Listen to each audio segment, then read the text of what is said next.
তাকে বলা হতো মঞ্চের সুচিত্রা। নাটকের মঞ্চ থেকে চলচ্চিত্র সর্বত্রই সমান দাপটের সঙ্গে অভিনয় করে গেছেন তিনি।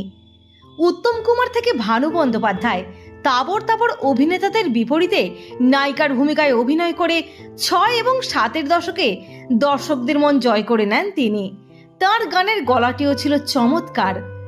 বন্ধুরা, আজকের ভিডিওতে বলবো নায়িকা গায়িকা বাসবী নন্দীর কথা।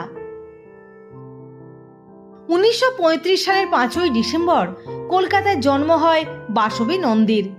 বাবা বিএল নন্দী ঢাকার একজন স্বনামধন্য চিকিৎসক ছিলেন। পরে পরিবার নিয়ে কলকাতায় চলে আসেন।